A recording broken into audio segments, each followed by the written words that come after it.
I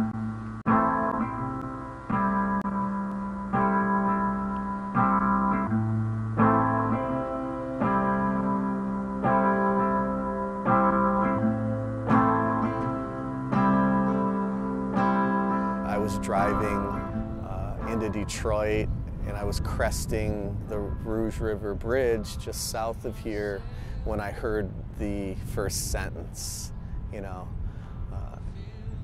in a boat on a river lived a man. And I heard that sentence, maybe prior to that I just had the word boat or river in my head, and maybe that was even the point of origin prior to the inaugural sentence. But I heard that sentence, and I remember driving saying, I gotta write that down.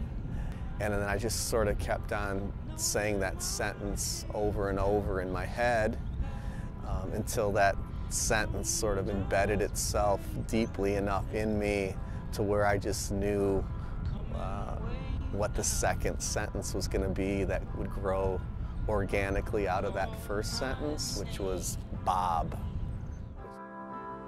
Tell 'em we're here. Pick him up softly. My family's from Detroit. Both sides of my grandparents moved to Detroit from Hungary, from Greece. Both my parents grew up on the southwest side of Detroit. I lived in Detroit as a young adult with my wife and my daughter and son. I've been earning my income by teaching in Detroit for the past 20 years. So in that regard, I do feel like part of me is a Detroit writer. So I went on my feet. I think I came to writing probably first as a reader, which I think is a good way to read your way into your own pages. I think is important. But eventually, once you get to be, 18 years old, you realize what you're not very good at and what you're okay at. And I think I was a terrible writer. I think I went about it the right way, where I liked to read everything as a younger guy, and was happy about many of the books that I read. But then I was a terrible writer for so many years, until I found words that were my own, and then I heard a voice that I had never heard before, and then that's where things sort of came together and I became the writer that I hope I am. I mean, my process or my approach to writing a story is, I don't really know what the story is, but I do know what the language is, or what might be the sort of the landscape of words. I always sort of begin with at least a couple words that I feel very intimate with, or very familiar with, or that pose some sort of mystery to me, or words that'll in some way engage my imagination, hopefully in new ways. And I mean, I don't think I'm very good at doing a lot of the conventional things that people might expect a writer to do when offering up a story or a book. So I really have nothing but the way I say things. Kind of like how geese have a way of saying things.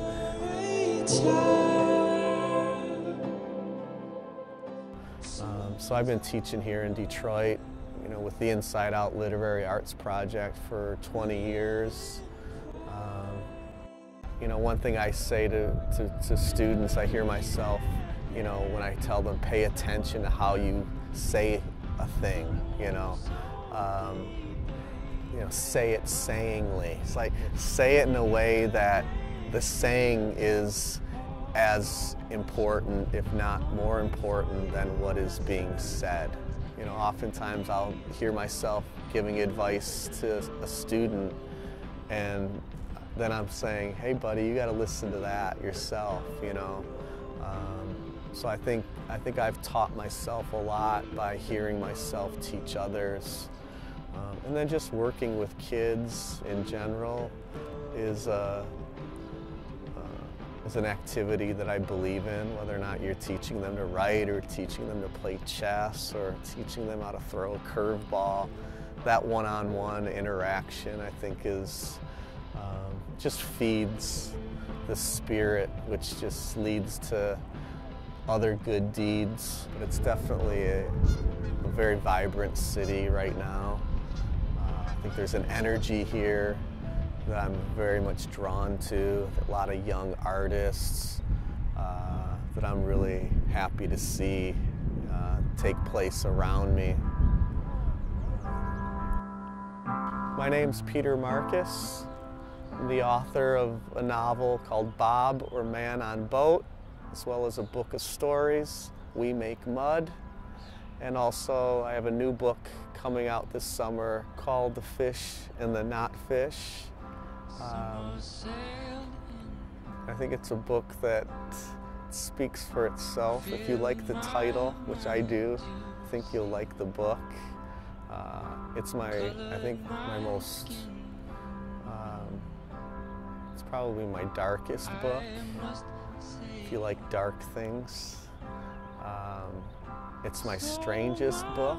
If you think I've written strange fiction prior to this book, you're in for something new. It was a very surprising book for me, the things that I wrote about. Yet at the same time, I think there's something familiar about it. I still think that people who know my work will recognize me in it. So it's a book that I hope people find to their liking, even if they don't, that's okay.